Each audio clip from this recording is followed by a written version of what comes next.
Hello everyone, this is Daughter Darkness, and the Kingdom Hearts news is really just not stopping right now. Tetsuya Nomura has given 3 interviews, which I'm going to be covering in this video. The first of those is probably the most significant because he says the most in that interview, but the other 2 are still important.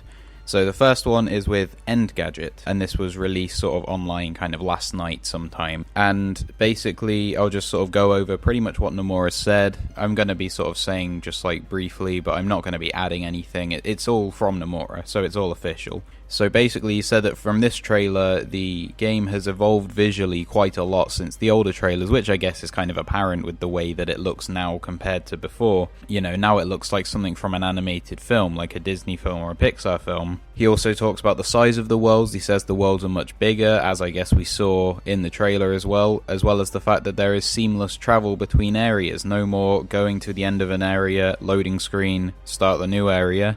Now you just sort of travel seamlessly between the areas, as well as he talks about the fact that environments in the game are going to be affected by the player's actions. So for example, in the trailer we saw Sora use Aero, and with the wind kind of spinning around, the grass on the ground moved around too, as it would do in real life. So it's kind of more realistic effects with the environment and stuff, so that's good to see. Then they asked him about online multiplayer, since this is, you know, of course on the PS4 and Xbox One, which both have very extensive multiplayer capabilities, and he says that it's something that's being considered. They have a few ideas for how to do it, but the main focus is on the story. Yeah, that's the main focus at the moment, so maybe later down the line they'll consider putting multiplayer into the game, but not right now. Now they just want to get the story done. That is the most important part. As I'm sure we'll all agree. He also talks about the way the Disney worlds are working, and because they potentially are using more modern Disney films, for example Tangled, it's better because they have the chance to genuinely work with the people who actually made the film. So Disney have a more direct involvement in Kingdom Hearts 3 than they've done before, which is really good to see, because, you know, who can sort of give a good kind of portrayal of a film than the people who made the film in the first place. That's really good to see that they are genuinely working with the animation studio at Disney to give the most kind of authentic experience when we go to these Disney worlds in Kingdom Hearts 3. And then finally, or the end of this interview, they asked him about sort of control differences and things like that, and he said that the PS4 has the touchpad, which they're considering using in the game somehow, if it's ever like a good position to use it in.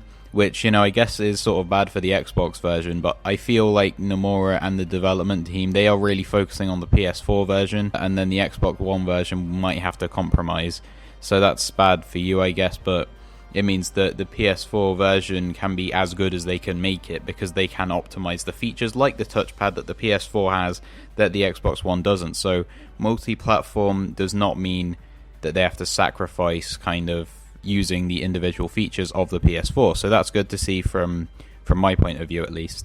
So yeah, that's the end of the Gadget video or interview. So we now go on to the 2 shorter videos. One was with something called Destructoid, which was a much shorter video. However, they did ask him about drive forms, or form changes they called it, but you know, it's drive forms, and asked if they will be appearing in Kingdom Hearts 3, and Nomura pretty much just said, we're considering it. He said that he liked sort of designing different costumes for Sora to have while he was in different forms throughout the game.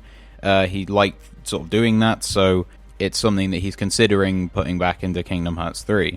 After that, he also said that while Disney's sort of library has expanded, it's not so easy to use things which weren't made by Disney originally. So things like Star Wars and Marvel are not impossible to put into Kingdom Hearts 3, but they're certainly a lot harder than just putting a Disney film like Tangled in, which, you know, I guess is understandable for licensing reasons. It doesn't mean anything either way, but I guess it does show that the process isn't quite as simple as just, we want to put Star Wars in, oh, let's put Star Wars in. There's a bit more to it than that, so we'll see how that develops, I guess. And, you know, as we found out the other day with the interview at E3, Nomura will announce that a new world will be announced in the short future, so we'll see whatever that is. Personally, I feel like it'll be a modern Disney film like Frozen or something like that, but we'll see. So then we move on to the final interview, which was very short and was actually not about Kingdom Hearts 3 mostly, This was about the Final Fantasy VII remake, which of course was also announced at E3, and also has Tetsuya Nomura as director. This was with a French magazine called Gameblog, and Nomura basically just compared the development of Final Fantasy VII with Kingdom Hearts 3 and said that Kingdom Hearts 3 is relatively advanced development.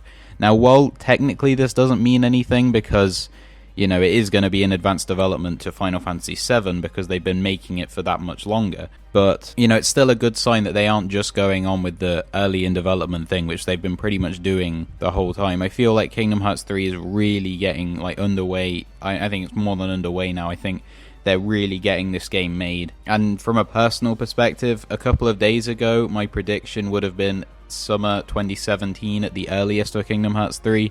Now I'm thinking that next winter could be a possibility. Next November, next December, it's all possible. Of course, we'll find out in the future. That's just my thoughts based on the things that we found out sort of in the last couple of days. It seems like Kingdom Hearts 3 is further along than we ever thought it was.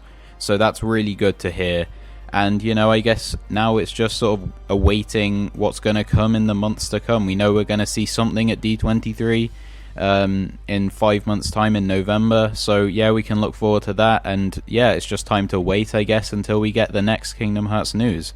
So, yeah, please comment your thoughts on these interviews that Tetsuya Nomura has given. And while you're down there, please like this video if you did. And if you liked it, then check out my other videos and subscribe to this channel. And as always, thank you for watching.